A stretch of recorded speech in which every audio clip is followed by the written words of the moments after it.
The other night, I saw hate up real close, and it wasn't pretty. Not from the kids at George Junior, it was staff.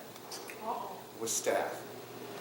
I had worked with this guy before, not very often, and I had heard about his political views and knew a little bit, but the other night, I saw where he is coming from, and he stood up and pointed to the TV at least half a dozen times.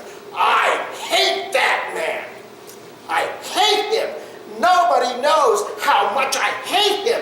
You don't understand. I hate him. Was he talking about Trump? Talking about Trump. And he watches MSNBC. Yeah. And I'm sitting here watching this, I go, no wonder he has these views, because everything on there is anti-Trump. Yeah. You keep feeding with that. You know the old saying, garbage in, garbage out? Yeah. Needless to say, I didn't say anything about my political views. I just clamped it. Luckily, he didn't ask me. Yeah, I wanted to get out of that unit. Actually, there is a reason for saying that. In today's lesson, we are going to see hate. Last week, when I asked what one of the great stories of the Old Testament, you had mentioned two of them, Ruth and Esther. We're doing Esther today. So we're going to look at Esther. I love that story. It's a short book, yet it's a powerful story. A little bit of trivia about the book of Esther. Do you know what makes Esther different than any other book in Old or New Testament? Yes, Donna? God is never mentioned in God is never mentioned in Esther. Yet he is very present. His spirit is present. But the name God is not mentioned ever. So we are looking at Esther today, and we will see hatred. It comes in the form of a man. His name is Haman. Not a very nice guy. We'll look more at him in a few minutes. Today's lesson is about Esther, of Queen Xerxes, king of Persia. Esther was an orphan taken in by her cousin Mordecai, a devout Jew, who held a position in the palace of Xerxes. After the king's first queen, Vashti, refused to comply with his demand to appear at a royal banquet, a search began for a new queen. He got rid of his wife because she wouldn't come to a banquet that he wanted her to attend. This was the guy that he didn't want to mess with. And that's important a little bit later in the lesson. By the providence of God, Esther was selected. Yeah, it's the providence of God that Esther was selected. And why did Xerxes choose Esther? She was an extremely beautiful woman. He didn't know anything about her, but he knew that she was beautiful, and he knew that she should be the next queen. And it's important, he didn't know anything about her. So he chose Esther to be his queen. Did she take a year to get ready? Then she had a year, and that's not really in this lesson, but you're right. She had a year of beauty treatments, of perfumes and oils and baths, and I mean just a lot of stuff they were doing to take a beautiful woman and make her even more beautiful. And it was after that period that they got married. There is no mention of God in the book of Esther. However, as we study this lesson, it becomes clearly obvious that God is always there in the forefront, sovereignly working out his plan. The scripture, surprise, surprise, is from the book of Esther. Esther 4:14. And who knows but that you, Esther, have come to your royal position for such a time as this. I was talking to Donna, and she mentioned that verse. And that is said by her cousin Mordecai. And again, he is a very important part of the story. There are several very important characters.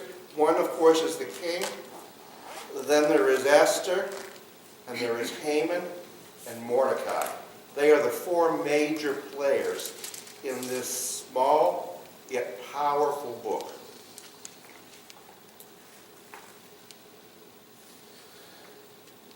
Esther records that Xerxes promoted a man named Haman to the most prominent position in the kingdom, to the king himself.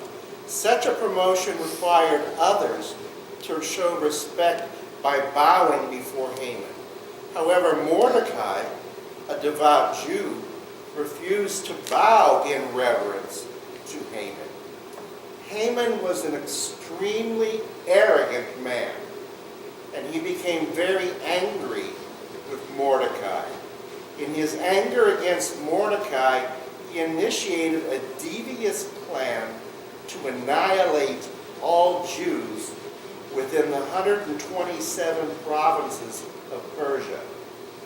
Haman was unaware of the abiding promise that any who cursed the children of Abraham would be cursed by God. And that's important even for world history today.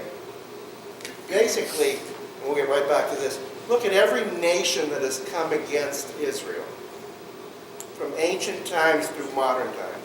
The Assyrians, where are they today? The Philistines, where are they today? The Babylonians, where are they today? The Romans, where are they today? And we have a big gap. Then you have the Nazis, where are they today? These are nations that came against Israel. They ceased to exist, and many of them for centuries, and yet Israel still is in existence. So there is an ancient edict in scriptures that those who come against Israel, against the Jews, will be cursed by God. You think the Palestinians know that? I don't think so. They should. But they're going to be different. What's that? They're going to be different. They're going to win this time. They Yeah, think. well, that's a foolish statement. Not for you to say, but for them to say. Yeah, but that's what... Yeah, that's what they believe. People used to believe that the earth was flat, too. Just because you believe something doesn't make it true. That's right. When I was at church camp, we had one of our church camp pastors who said that there are a lot of people that are very sincere. They're sincerely wrong. Yeah. Just being sincere about something doesn't make it right. And we see that unfolding now with this Mueller report. People were convinced that it was going to go one way, and it looks like it's not going that way. But we knew that. What's that? We knew that. Yeah, we knew that. And it makes you think that if they were wrong about that, what else are they wrong about? He's a racist. Could they be wrong about that? He's mentally ill. Could they be wrong about that? If they were wrong about this, they can be wrong about other things. It's all a house of cards. It's all come tumbling down. Again, we don't know what the final report is, but it's looking good. By the way, has Trump tweeted? As of last night, it had been 24 hours with no tweets. Which for him is an eternity. That's a long time. He's golfing. He's golfing. No, okay. With Kid Rock. Kid Rock. Kid Rock, yeah. He's See his supposed to be outfit? back soon. Oh, okay. Haman used a pur, a Babylonian term for a casting of lots involving a cube of clay. If you look at the calendar, some have the Feast of Purim is in March. And that is in reference to the pur, or the time of Esther. This would determine the exact time for the execution of the Jews to take place. The time selected was the 12th Jewish month, Adar, that is February to March. This lot was cast in Nisan, the first month, so the genocide was to happen nearly a year later. Nisan, of course, is the month of the Passover. That is the first month in the sacred Jewish calendar, the month of the Passover. And you come almost a year later to February, March, and that is when the events in Esther unfolded. The appointed date was set for the execution of the Jews. Haman presented his plot to the king. First, Haman cast suspicion upon all Jews, their population, accusing them of being lawless. The kingdom would be better off if there were no Jews. Then Haman offered to finance the genocide himself, using what would amount to 375 tons of silver, millions of dollars in today's currency. Haman was a wealthy man. And perhaps over half of his annual revenue of the kingdom. Haman also promised to contribute 10,000 talents of silver to the treasury of the kingdom. This was blood money. He was going to pay for the annihilation of the Jewish people. The king agreed. Okay, that's what you want, we'll do it. He really didn't give it much thought. He had no idea how close to home that was ultimately going to hit. The edict called for every Jewish man, woman, and child to be murdered on a single day. The king's scribes were called to write down the edict in the various languages of the empire for distribution. Immediately, riders carried copies of the edict to every province. The people of Susa, the capital city of the empire, were bewildered by this. It is likely they had never seen an edict demanding the complete extermination of a people group. We know that that was tried in the last century. Adolf Hitler tried to exterminate all Jews. He failed. The Jews are still around. And where is Hitler? That's another show for the History Channel. Where is Hitler? Clearly, the common people did not share the anti-Semitism of Haman. This might remind us of the response of Pilate regarding the accusations against Jesus as Pilate was asked what evil he had done. Meanwhile, Haman and the king celebrated this hateful, murderous decree. Whether the Jewish people would flee or be killed in the coming months, it seemed Persia would be free from all of them. If they left, they're gone. If they stayed, we kill them.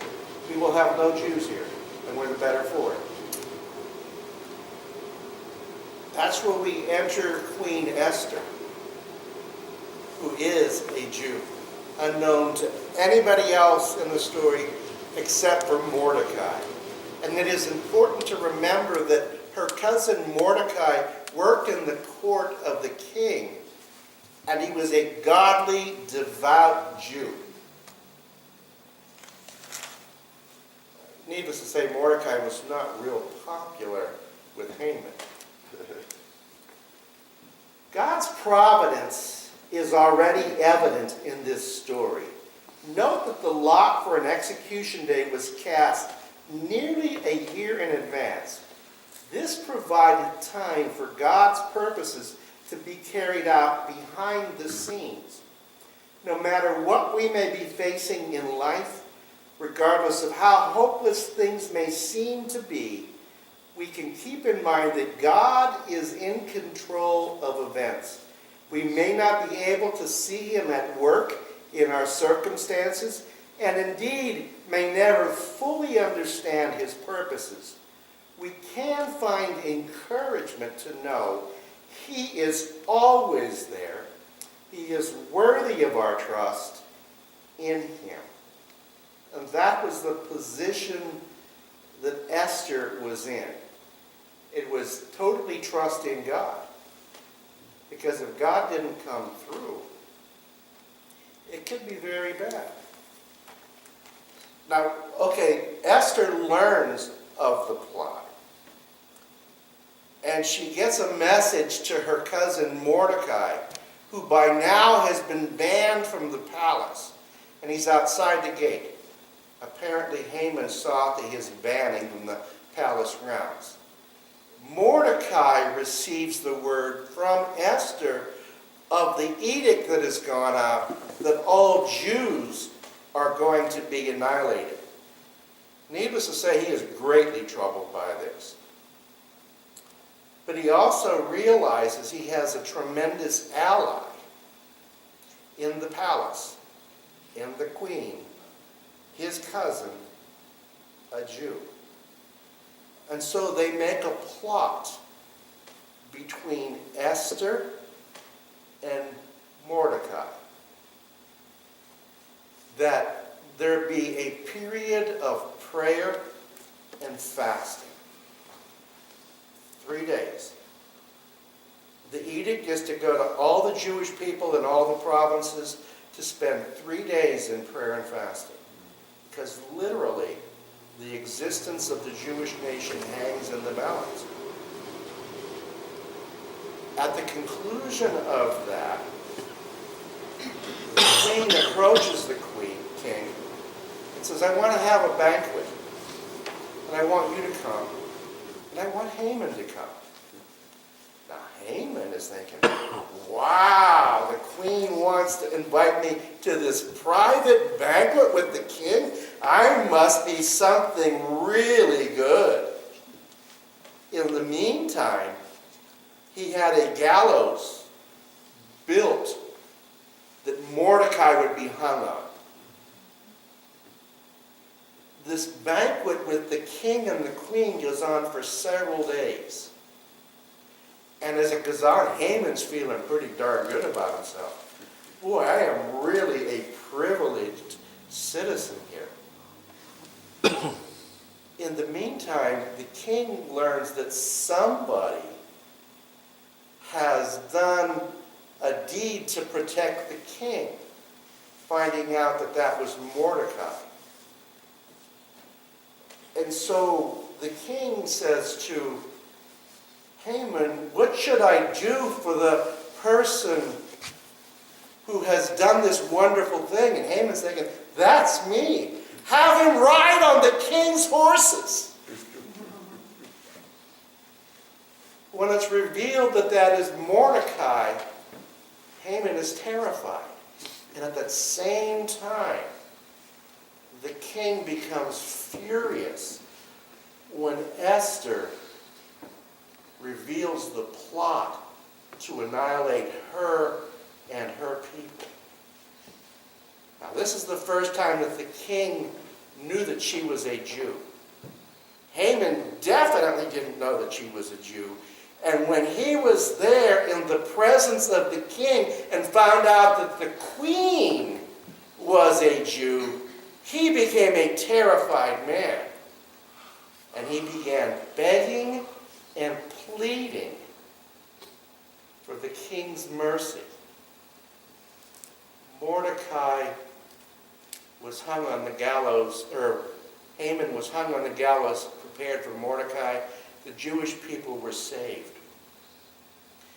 Esther had to be very bold in approaching the king to present this banquet, because anybody coming unannounced into the presence of the king could be banished. Notice what he did to his first wife, Vashti. She refused his invitation to come to a banquet, and she's gone. What was it that made the difference? Prayer and fasting, calling on God. Everyone who comes against Israel and the Jewish people face annihilation at the hand of God. A lot of people don't understand the relationship between the Jewish people and God, that they are his chosen people. Now we understand in the New Testament, we in the church are also the chosen people, but in a different way. We are chosen through Messiah and his death. Paul tells us in the book of Romans that the Jewish nation is a tree stump, and we are united with that. So we become one with them. But to come against Israel, to come against the church is a dangerous thing to do. Okay, that's all the background information. Let's look at the actual scriptures. And there are several different passages here. We begin in Esther chapter 3, verse 8. Haman said to King Xerxes, "There is a certain people dispersed among the peoples in all the provinces of your kingdom who keep themselves separate. Their customs are different from those of all other people. They do not obey the king's law. It is not in the king's best interest to tolerate them.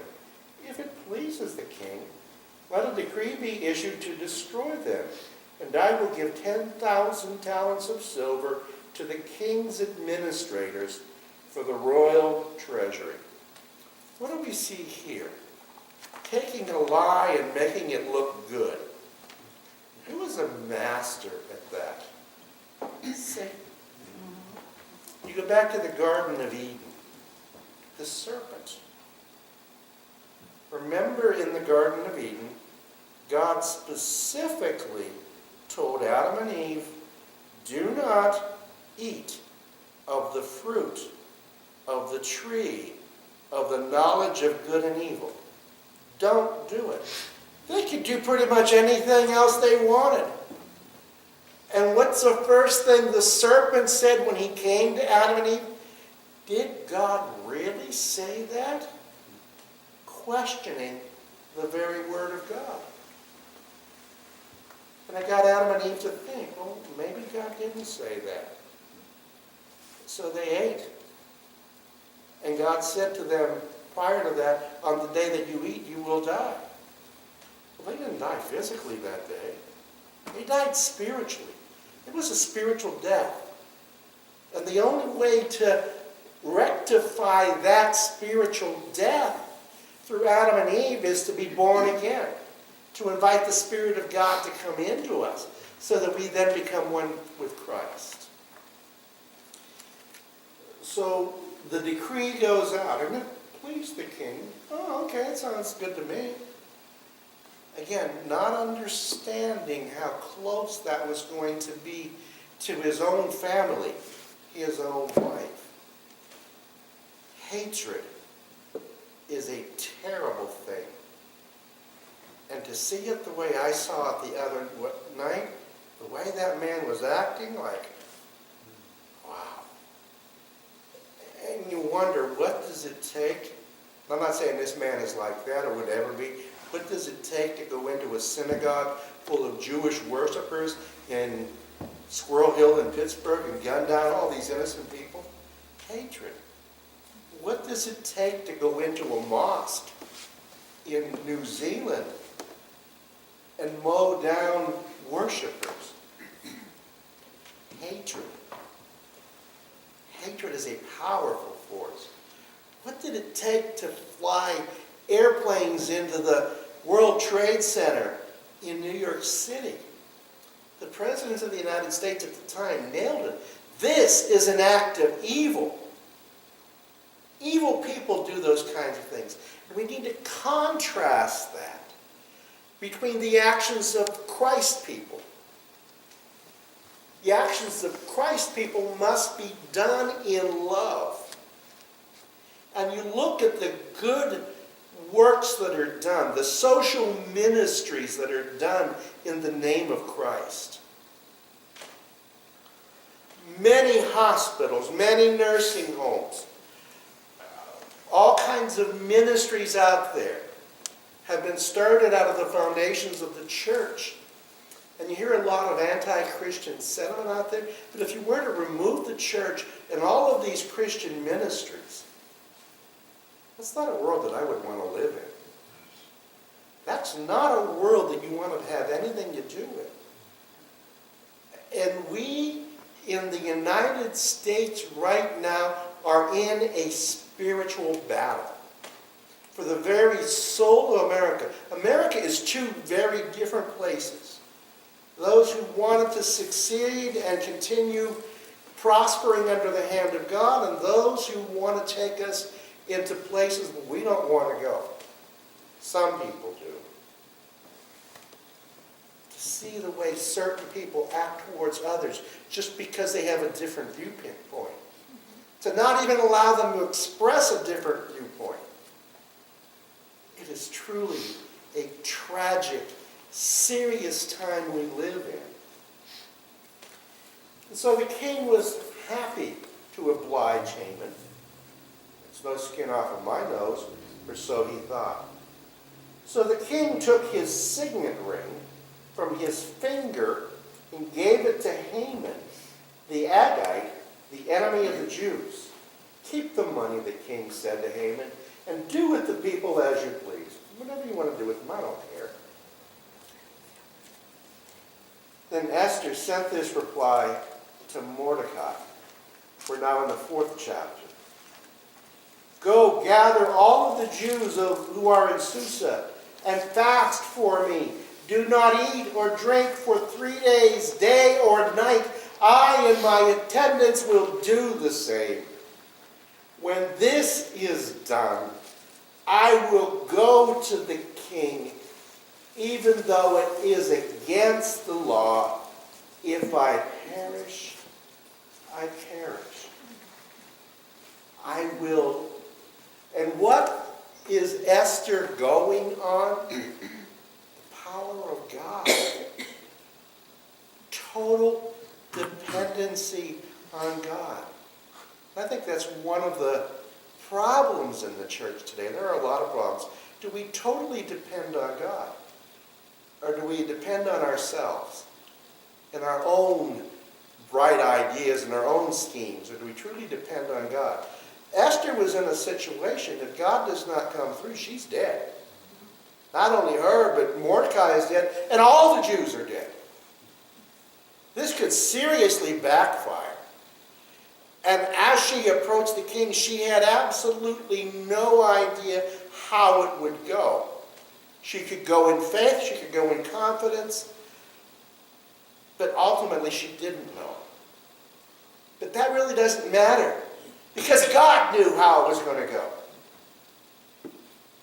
God is in control. There is a term in theology called God is sovereign. Sovereignty of God, and God is in control, means the same thing. God is in control of world affairs today. When you hear these doomsday prophets saying we have X numbers of years until we cease to exist as an earth, they haven't talked to God about it. God has the final say. Could it be in 12 years? Absolutely. It could be today. But it may not be. We don't know. God is sovereign.